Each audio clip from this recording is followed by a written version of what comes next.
Alright, okay, baik. Selamat pagi, selamat petang kepada rakan-rakan sekalian. Harap semua berada dalam keadaan yang sihat sejahtera. Selamat datang ke kelas, ke kelas PAH TAR, Pelita AR kelas 2023 untuk siri yang pertama tahun ini. Dan pada petang ini kita nak fokus kepada dua fasa lagi, iaitu fasa pemerhatian dan juga fasa mereflect. Okey, sebelum ni kita dah tahu tentang fasa salah. Oh salah, maafkan saya, bukan fasa memerhati, fasa mereflect. Okey, sebenarnya fasa merancang dan bertindak. Fasa merancang dan bertindak. Okey, kita ubah. Silap saya kena ubah dulu. Alright.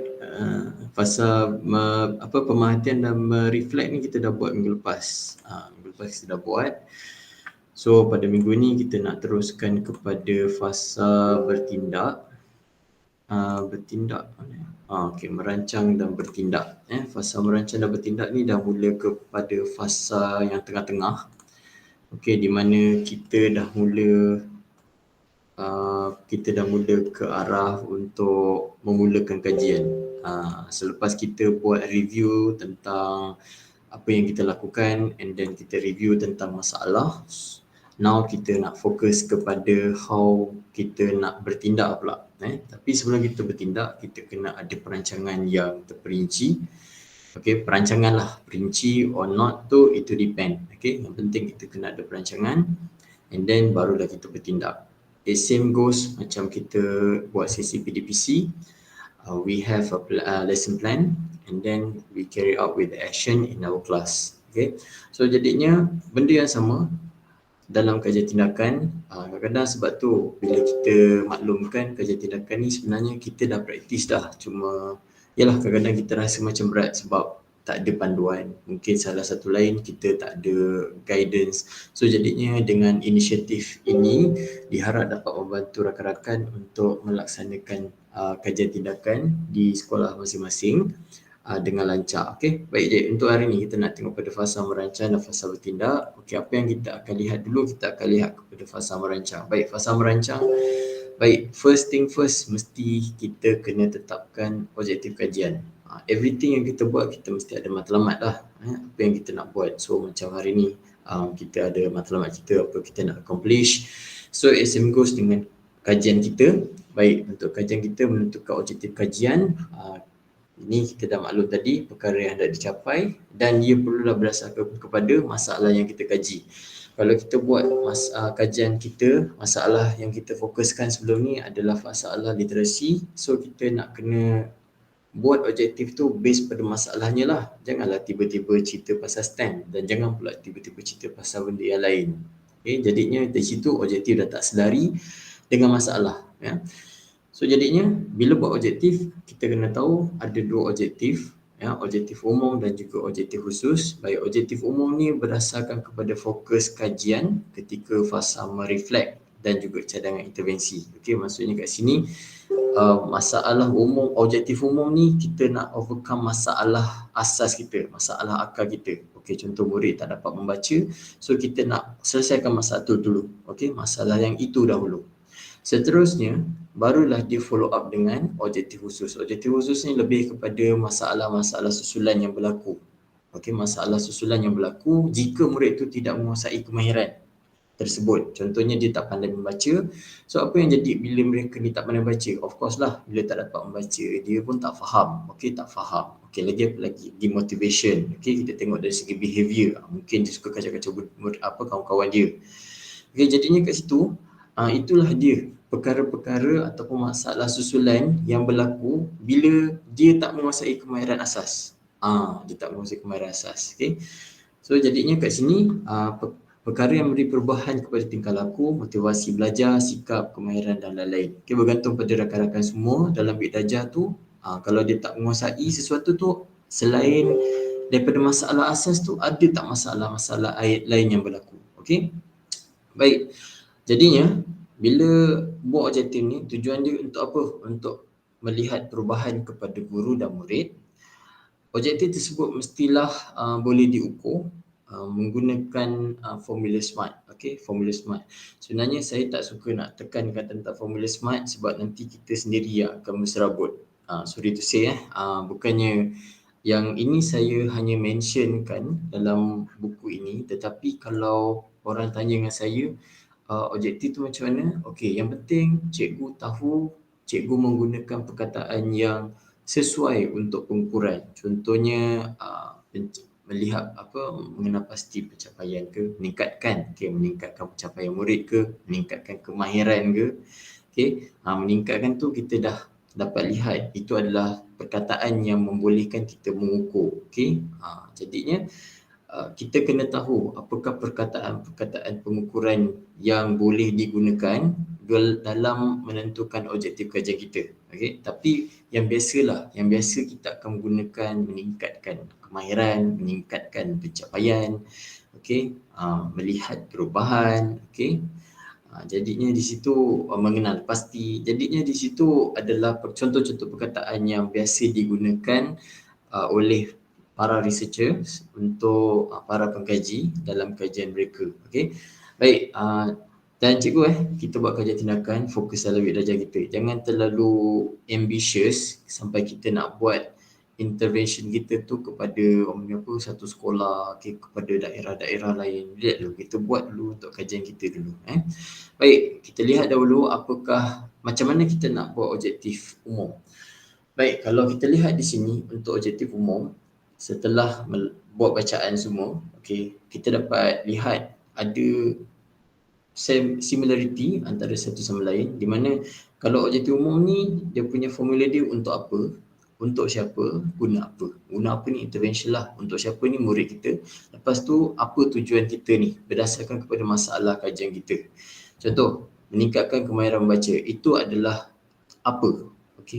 Apa yang kita nak lihat? Based pada masalah sebelum ni lah. Murid ni tak boleh membaca ketika pendek. So untuk apa kita buat kajian ni? Untuk meningkatkan kemahiran membaca. Untuk siapa? Untuk murid kita lah. Tapi murid yang macam mana? Jangan kita buat tergantung. Murid tahun 2. Tahun 2 saja. Jadinya apa yang kita gunakan? Guna apa? Menggunakan halaman cekal warna, contoh gitu. Ataupun menggunakan buku sayangku ke, buku modul bacalah anakku ke, bacalah muridku ke. Yang sini adalah cadangan tambahan mengikut tema penganjur. Kadang-kadang kita nak masuk event, kita kena lihat penganjur kita nak fokus pada apa. Mungkin dia punya tema PDPC pasca pandemik COVID-19. Alright, so jadinya mungkin horizon baru. So jadinya kita tambah sikit lah dalam PDPC pasca pandemik COVID-19 gitu. Tapi root asas dia yang atas, yang bermerah ni. Yang merah, yang hijau dan juga yang berwarna ungu. Itu saja dia punya root akar dia. Kalau cikgu tengok yang lain tu, saya tak pasti. Tapi yang saya baca, yang saya rujuk, memang ini je dia punya step dia bila kita nak buat objektif. Baik, untuk objektif khusus, ini bergantung. Yang ni adalah contoh-contoh dia, motivasi, tingkah laku, mutu kerja guru, kemahiran mata pelajaran. Mungkin kemahiran pengaturcaraan ke, kemahiran itu. Jadinya kepada murid dan guru boleh diukur, mudah ditadbir. Maksudnya di sini mudah ditadbir ni cikgu sendiri yang handle dalam kelas cikgu dan cikgu tahu macam mana nak manage kepada murid-murid and then kepada cikgu punya bahan kajian cikgu. Bukannya cikgu bagi pada kawan cikgu buat, cikgu duduk. Itu tak jadi. Itu jadi benda lain. Ada tapi dia bukan yang kita fokuskan sekarang ni. Baik, ini adalah soalan janaan Adia, contoh dia. Untuk apa? Merujuk pada fokus kajian, meningkatkan kemahiran membaca. Merujuk pada kumpulan sasaran yang diajar. Sebab tu saya highlightkan diajar, yang kita ajar sendiri. Jangan orang lain yang ajar. Kalau orang lain ajar tu penat kita nanti cikgu. Sebab kelas kita yang tahu. Kelas orang lain, mungkin orang lain yang tahu. Cikgu lain yang tahu. So, diorang boleh buat kajian mereka sendiri berbanding kita kongsi sama-sama. Sebab tu saya lebih prefer kalau orang cakap berapa ramai, saya punya kelas lah. Bukannya kelas yang lain. Saya tak nak guna macam tu. Walaupun boleh sebenarnya.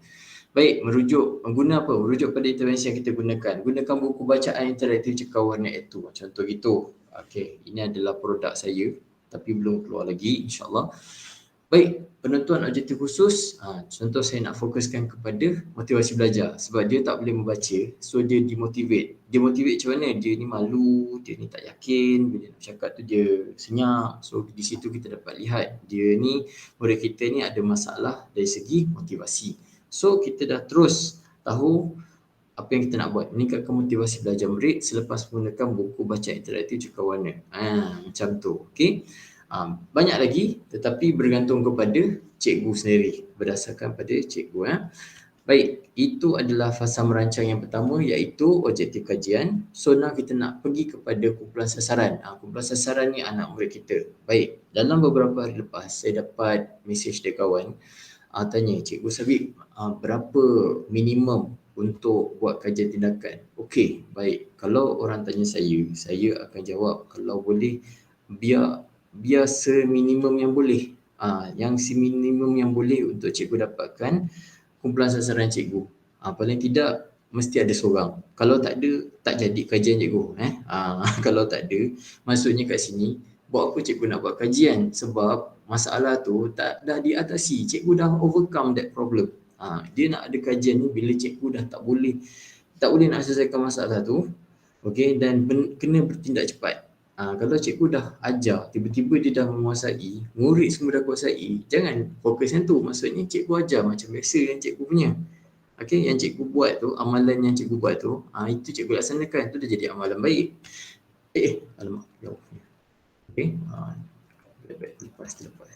Okey, yang tu cikgu amalkan macam biasa. Macam cikgu gunakan kerangka karangan bentuk tulang ikan ke, okey. So kat situ cikgu dah boleh, yang tu cikgu boleh teruskan. Mungkin itu yang terbaik untuk anak murid cikgu. So teruskan. Mungkin ada masalah yang lain. Mungkin dia tak boleh nak mengembangkan idea ke, tu yang cikgu kena fokuskan. Ada 5 orang contohnya tak boleh ni, ataupun seorang yang tak boleh ni, tu pun kita tarik jugalah. Jadikan dia sebagai kajian kita cikgu. Jangan sebab dia seorang kita tak jalankan kajian. Lepas tu kita pun declare dengan apa-apa saja nama kajian yang ada dekat yang kita pernah belajar. Okay. So kalau saya, itu saya punya respon. Yang lain-lain saya tidak pasti. Okay. Itu yang saya boleh bagi respon, bergantung pada rakan-rakan sekalian. Baik, kumpulan sasaran ni kita punya fokus kajian adalah kepada murid kita, secara individu ataupun secara berkumpulan. Maksudnya kat sini mungkin ada seorang saja, so kita fokus pada dia. Mungkin ada 2-3 orang, kita jadikan dia sebagai satu kumpulan. Baik, dalam fasa ni cikgu kena ceritakan kumpulan sasaran tersebut. Berapa ramai, jantina murid, kelas yang mana, tambahan lain prestasi akademik ataupun tambahan maklumat tambahan yang lain. Contohnya mungkin nak cerita pasal behavior dalam kelas ke, okay, ataupun nak cerita tentang motivasi dia di dalam kelas ke, itu cikgu boleh tambah. Okay. Tapi yang 4 utama di atas ni cikgu boleh tulis. Contohnya ada 5 orang murid. Okey, kelasnya kelas mana? Mungkin cikgu boleh tulis kelas pertengahan ataupun kelas hujung. Okey. Lepas tu jantina, mungkin cikgu boleh ceritakan jumlahnya berapa. 5 orang tadi, 3 orang murid lelaki ataupun 2 orang murid perempuan.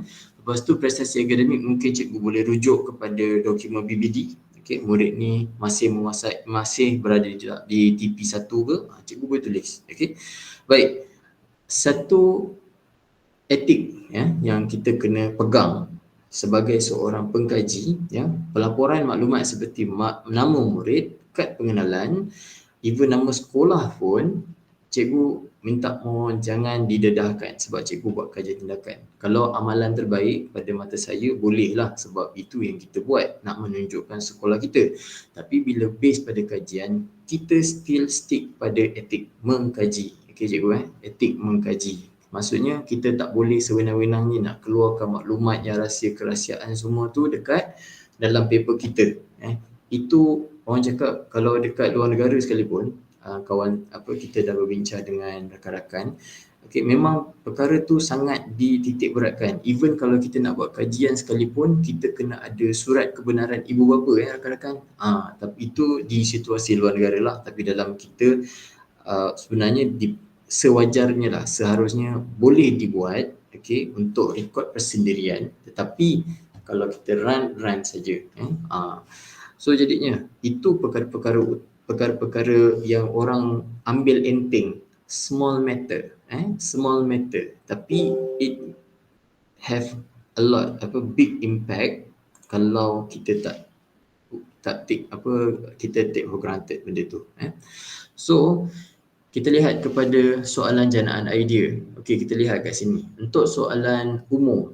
Umum ni yang keseluruhan lah cikgu boleh jana. Okey, berapa ramai kelas yang cikgu ajar? Mungkin cikgu kelas 15 orang murid ke, 20 orang ke, 30, 40. Okey, berapa ramai ada masalah fokus pada kajian? Contoh daripada 40 ada 5 orang dia ada masalah. 5, 3 lelaki, 2 perempuan contoh. Okey, murid ni dekat mana? Ataupun murid ni dari sebelum ni history dia macam mana? Mungkin ni murid ni sebenarnya berada dari kelas pemulihan contohnya untuk ketika di tahap 1, itu cikgu boleh nyatakan. Soalan khusus, bagaimana tak pencapaian murid? Tak pencapaian murid cikgu boleh rujuk pada PBD ataupun cikgu mungkin ada buat soalan ataupun ujian diagnostik. Cikgu boleh tuliskan berapa markah mereka, mungkin tak sampai setengah ke, tak sampai 40 ataupun kurang daripada 40 ke. Tahap komunikasi, macam mana dia bercakap dengan cikgu, dia cakap dengan kawan-kawan, okey tak okey, ataupun dia hanya dia dengan cikgu dia diam, tapi dengan kawan dia boleh bercakap tapi sikit, ataupun mungkin dengan dua-dua pun dia tak bercakap. Okey, apakah ciri-ciri istimewa yang ada pada murid ni? Mungkin murid-murid ni ada kemahiran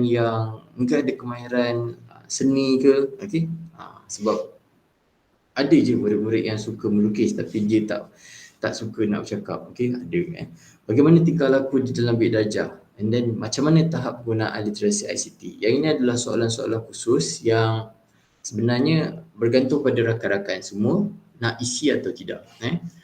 Baik, cikgu boleh tulis, boleh buat dalam bentuk jadual, okey, tetapi mesti ada naratif. Maksudnya mesti ada penjelasan, mesti ada statement dalam bentuk perenggan dulu and then come out dengan jadual. Lebih mudah untuk orang membaca, lebih mudah untuk juri-juri tahu apa yang kita cuba sampaikan dalam naratif. Tetapi tak ada masalah juga kalau rakan-rakan hanya menulis naratif saja. Okey, naratif hanya tulis macam statement saja pun boleh diterima, tak ada masalah. Cikgu. Baik, seterusnya kita nak pergi kepada fasa merancang intervensi. Kita dah tahu objektif, kita dah tahu kumpulan sasaran. So now kita nak terus kepada apa tindakan intervensi kita.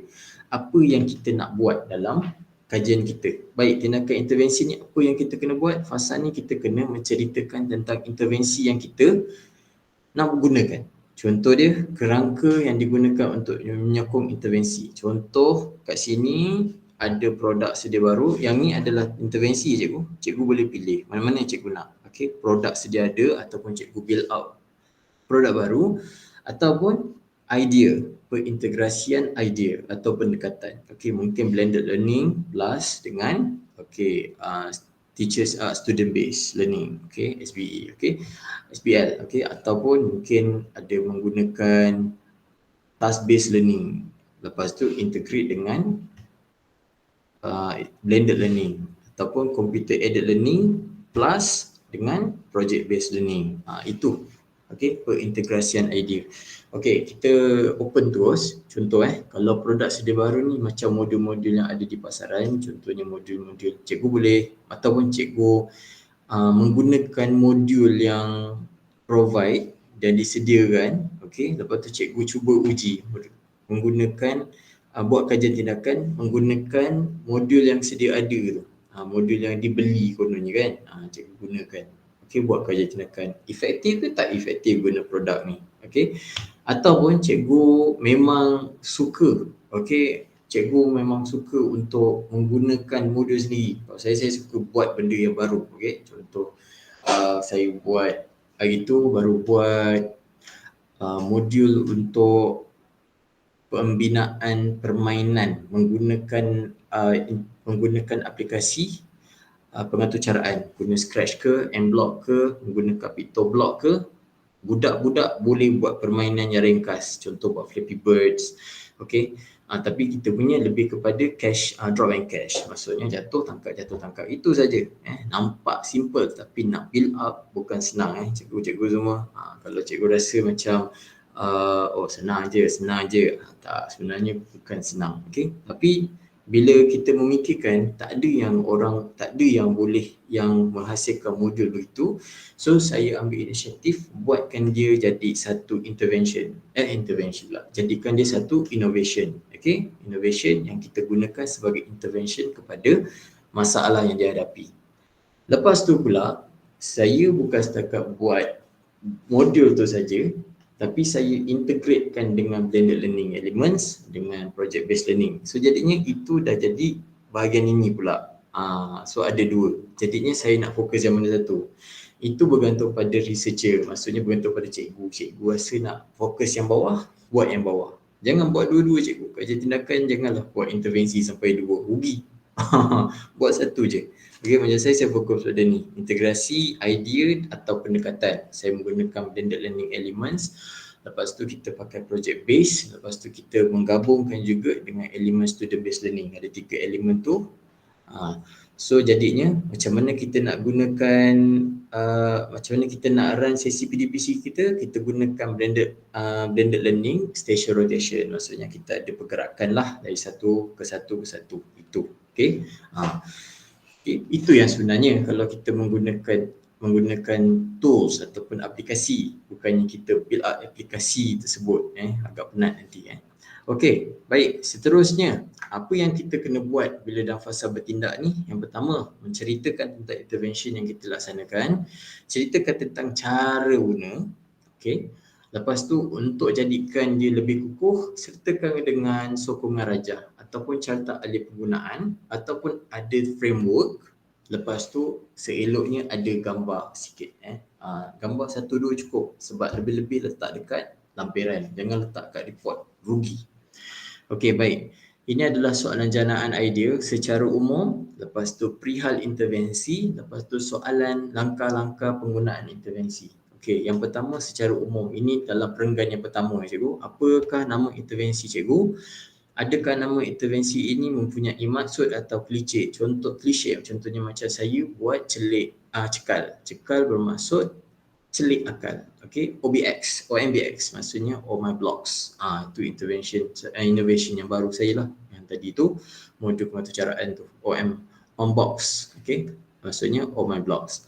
Apakah kategori intervensi yang kita gunakan? Modul ke, buku panduan ke, aplikasi? Okay, itu umum perenggan yang pertama. Perenggan yang kedua, perihal tentang intervensi. Fokus utama. Intervensi ni merujuk kepada sumber lain ke?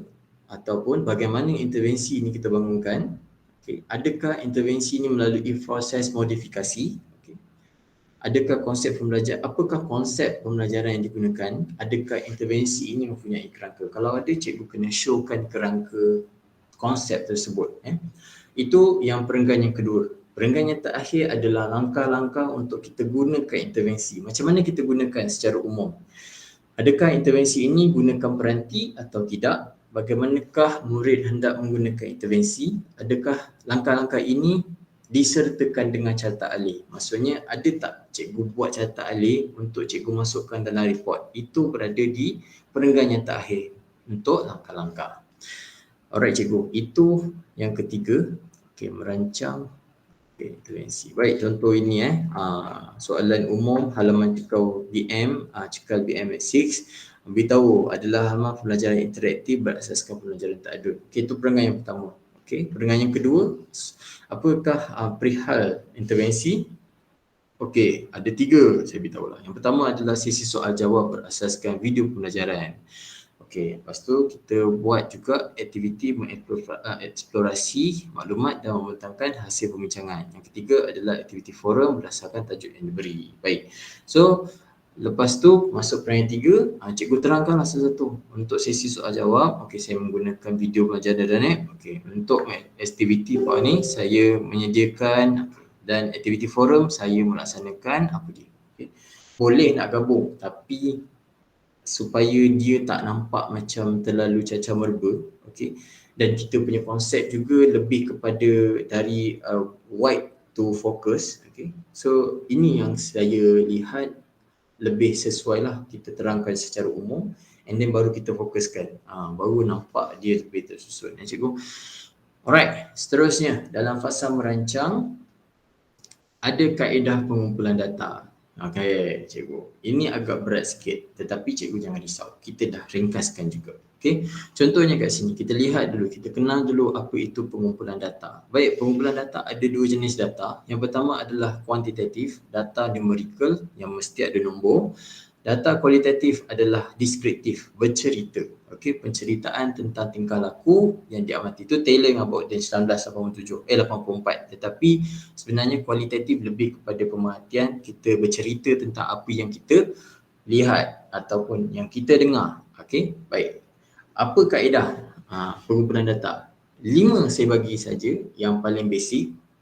Okey, 5 yang saya bagi lebih basic. Okey, kalau saya lihat kat sini 4+1. Okay, 4+1. Sebab ramai scholar dia selalu cakap, oh sebenarnya kajian tindakan data dia tak boleh ni, tak boleh tu, tak boleh ni, tak boleh tu. So jadinya kita ambil jalan tengah. Okay, kita buat 4+1. Maksudnya kat sini 4 data kualitatif dan 1 data kuantitatif. Tapi yang 4, yang 5 ni semuanya adalah kaedah pengumpulan data yang rutin, biasa kita gunakan. Baik, yang pertama soal selidik, yang kedua temu bual, ketiga pemerhatian, yang keempat analisis dokumen, yang kelima adalah ujian. 4 yang atas tu adalah data kualitatif, yang kelima adalah data kuantitatif. Okey, apa yang cikgu kena buat? Ceritakan maklumat, kaedah pengumpulan data tersebut, nyatakan tujuan pemilihan kaedah tersebut. Macam mana cikgu nak sinkronisekan antara pengumpulan data dengan objektif? Cikgu kena tahu objektif dia dah ada perkataan untuk mengukur. Jadinya apa barang yang kita gunakan, kaedah yang kita gunakan untuk sokong kepada objektif kita. Okey, baik kita tengok. Contoh macam ni, contoh, apakah objektif umum, objektif khusus, adakah menggunakan kata kerja pertukuran, berapa objektif yang disediakan, adakah objektif diukur menggunakan kaedah pengumpulan data. Baik, pengumpulan data, adakah data tersebut untuk kualitatif atau kuantitatif, mengkaji menentukan kaedah yang sesuai, kaedah pengumpulan data yang selari dengan objektif, apakah bentuk instrumen yang digunakan dalam pengumpulan data. Lepas tu, tujuan, adakah pengkaji dapat menyatakan tujuan pemilihan kaedah pengumpulan data tersebut. Okey, baik, mungkin tak nampak jelas kenapa saya buat macam ni. Objektif, kaedah pengumpulan data, tujuan. Okey, baik, kita lihat contoh dia macam ni. Okey, baik, langkah pertama tarikh. Ini saya saja letak untuk mudahkan kita. Baik, contoh yang pertama, objektif meningkatkan kemahiran membaca murid tahun 2 menggunakan halaman cekal Act 2. Baik, objektif. Okey, kita punya kata kerja dia adalah meningkatkan kemahiran membaca. Jadi kaedah dia apa? Kaedah dia kita menggunakan markah sebelum dan selepas intervensi. Menggunakan instrumen Linus. Lepas tu analisis PBD. Okey, jadinya tujuan dia apa? Untuk mengesan perbezaan murid sebelum dan selepas pelaksanaan intervensi. Baik, nampak tak? Yang penting cikgu dah ada objektif, cikgu dah tentukan objektif, dan cikgu kena tentukan juga apakah kaedah pengumpulan data yang cikgu nak guna. Tapi mesti relevan lah dengan kemahiran membaca itu tersebut. Apakah objektif cikgu? Mesti selari dengan objektif cikgu. Okay, ini contoh je cikgu. Okey, contoh lain, meningkatkan motivasi belajar murid dalam aktiviti membaca petikan pendek menggunakan halaman e-pembelajaran. Baik, saya tengok menggunakan motivasi. Motivasi, okey, why not? Okey, kita buat soal selidik. Okey, soal selidik motivasi murid. Okey, perihal dia pula, ceritakan apa dia. Okey, dalam soal selidik ni ada 10 item menjurus kepada motivasi belajar murid menggunakan halaman cekal warna A2. Baik, itu kita dah perihalkan dia. Jadinya, apa tujuan? Kita nak mengenal pasti tahap motivasi belajar murid selepas menggunakan intervensi. Nanti ada soalan akan keluar. Macam mana kita nak buat soal selidik? Perlukah ada pengesahan ataupun kesahan? Okey, baik. Kalau pada saya, okey, kalau apa yang saya laksanakan, kalau kita nak cari item-item untuk buat soal selidik ni, okey, kita boleh rujuk kepada respiratory di perpustakaan IPT yang buat kajian semua. Okey, pembinaan item soal selidik cikgu boleh rujuk kat situ juga. macam mana kita nak ambil soal selidik untuk motivasi murid. Okey. Tapi kalau macam kemahiran, okey, contoh macam hari tu saya masuk pertandingan, masuk Membentang tahun lepas berkaitan dengan pengaturcaraan, okey. Ada juri bertanya dengan saya, macam mana saya build up untuk item pemerhatian. Baik, item pemerhatian bukan untuk kemahiran tu kan. Kita kena tahu macam mana kita nak build up pemerhatian tersebut. Okey, contoh kalau biasa kita mungkin akan build up sendiri, kita boleh build up sendiri, tapi mesti ada sandaran dia apa. Kita tak boleh cakap, oh saya buat sendiri cikgu. Okey, you buat sendiri, tapi orang akan tanya, apa you punya sandaran? Nanti itu soalan perangkap dia. Oh, kita tak boleh cakap, oh saya buat sendiri cikgu. Mula-mula saya, okey murid ni mesti tahu pilih kotak, mesti tahu ni, tahu tu, tahu tu. Itu bila cikgu buat macam itu semata-mata, dia seolah-olah macam cikgu buat syok sendiri tau. Cikgu buat syok sendiri. So jadinya nak selamat, kalau cikgu nak buat item pemerhatian ke apa, rujuklah kepada DSKP masing-masing. DSKP mata pelajaran masing-masing.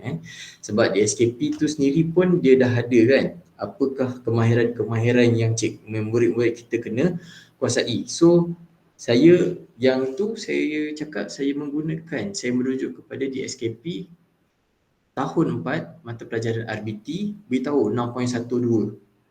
Yang tu untuk fokus kepada amali pengaturcaraan. Bila saya cakap macam tu, dia macam okey baik, terima kasih cikgu, tak ada soalan.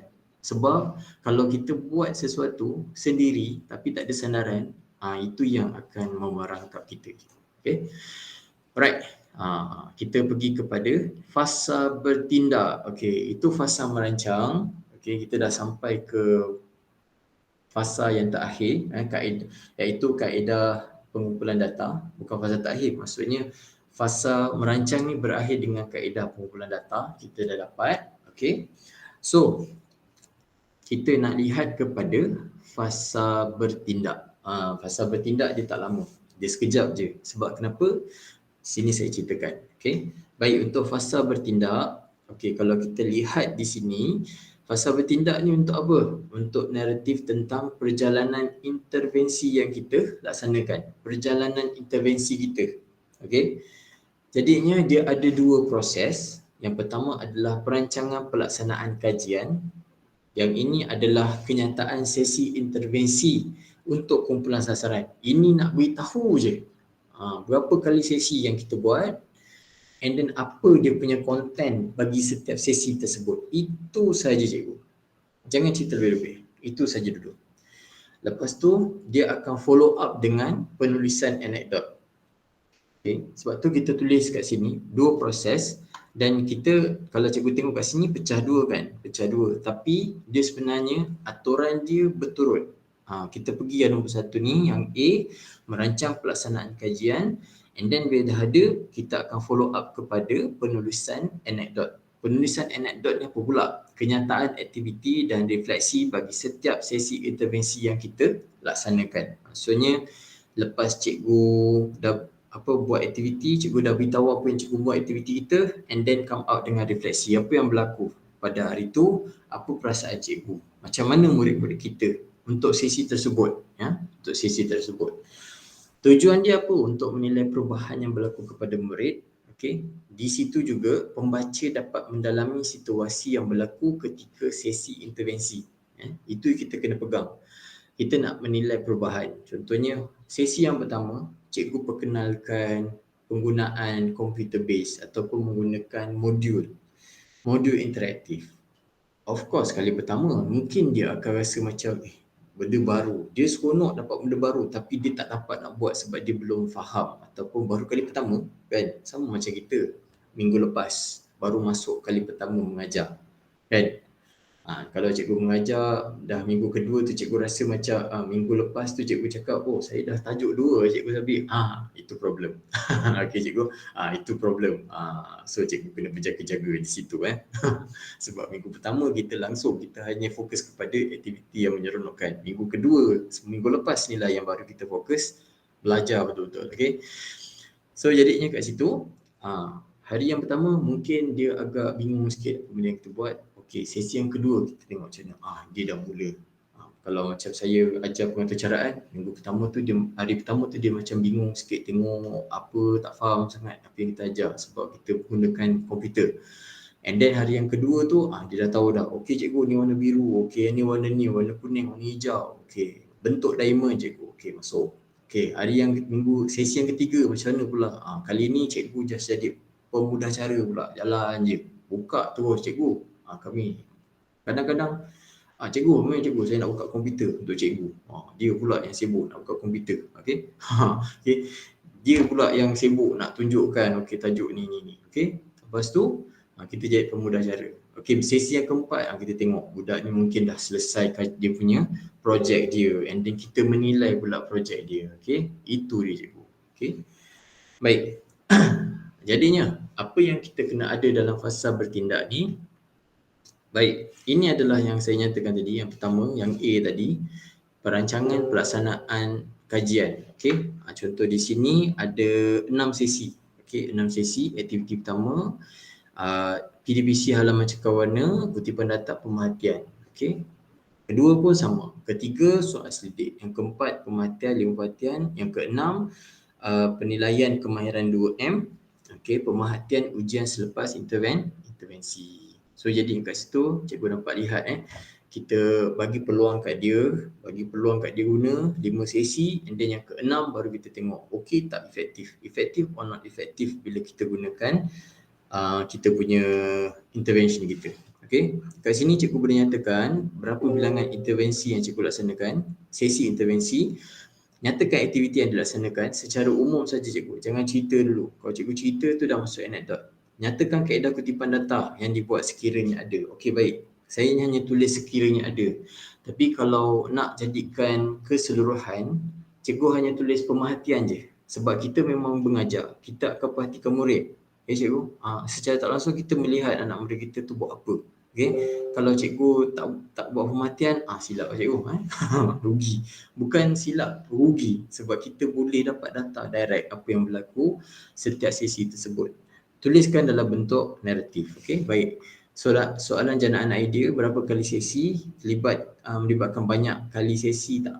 Okey, apakah aktiviti yang hendak dilakukan, bagaimana kaedah data. Okey, kutipan data kita. Okey, baik. Okey, seterusnya saya tunjukkan pada rakan-rakan untuk penulisan anekdot. Okey, ini untuk yang latest. Okey, yang on my blog LMBX. Okey, kita tulis kat sini. Sesi yang pertama, tarikh, masanya pukul berapa, and then kaedah kutipan data kita tulis mention pemerhatian sebab kita memang buat pemerhatian kan. Okey, baik. Nyatakan kaedah pengumpulan data, pemerhatian, huraikan aktiviti yang dilaksanakan. Okey, kita beritahulah hari ni, hari pertama untuk tahap 2, topik pengaturcaraan. Sebelum sesi, gambaran, perbezaan moden, permainan moden, ML ataupun permainan ringkas, Pac-Man. Okey. Okey, kita tunjuk. Saya tunjukkanlah contoh dia permainan catch and play. Okey, berkonsepkan dan terangkan konsep tersebut. Bincang keperluan permainan. Okey, supaya jadi permainan yang menarik. Okey. Selepas tu saya paparkan halaman web on my blogs. Okey, sebenarnya on my blog. My prime blogs ni sebenarnya yang sebelum. Okey, tapi bila dah improvise kita jadi on my blogs Dan menerangkan fasa pertama iaitu pemilihan sprite, background dan arahan gerak ke kiri dan ke kanan. Okey, murid-murid mula bergerak ke berhenti masing-masing untuk lakukan amali yang dirancang. Baik. Bila cikgu dah cerita tentang aktiviti, okey, baru cikgu nyatakan refleksi. Baik, untuk sesi bincangan, murid dapat nyatakan elemen markah, masa, watak, elemen live kepada saya. Bila melaksanakan amali, mereka dapat ikuti langkah-langkah yang saya terangkan oleh saya. Okey, yang ni ada sambungan terdapat juga. Okey, tapi apa dia nanti kita tunjuk. Okey, baik, ini adalah soalan janaan idea, maklumat umum bila kita buat, masa, sesi dia, lepas tu cara kita collect data, pemerhatian, apa yang kita lakukan untuk kali pertama. Lepas tu macam mana aliran dia. Maksudnya cikgu mengajar masa sesi intervensi tu dari mula sampai akhir tu apa yang berlaku. Okey. Lepas tu beritahu macam mana cikgu ajar gunakan intervensi cikgu. Okey. Lepas tu refleksi, macam mana reaksi dia, ada tak masalah yang berlaku, macam mana perubahan, lepas tu perasaan murid selepas menggunakan intervensi tersebut. Okey. Cikgu boleh tanyakan sebab soalan-soalan ni boleh cikgu tanyakan supaya murid-murid ni kita dapat respon dan kita boleh lengkapkan kita punya hasil penulisan kita. Alright cikgu, kita dah sampai ke penghujung sesi yang ketiga. Okey, sesi yang ketiga, yang ni cikgu boleh QR code, okey, ataupun cikgu boleh tekan link ini untuk cikgu daftar kehadiran untuk kelas sesi yang ketiga pada hari ini. Okey.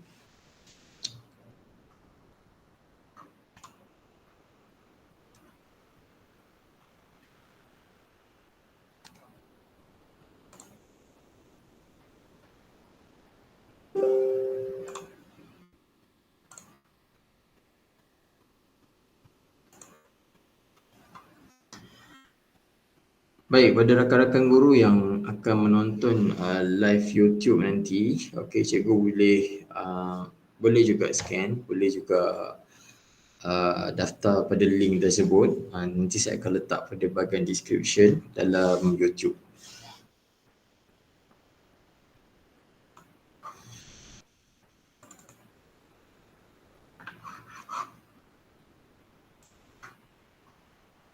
Sorry.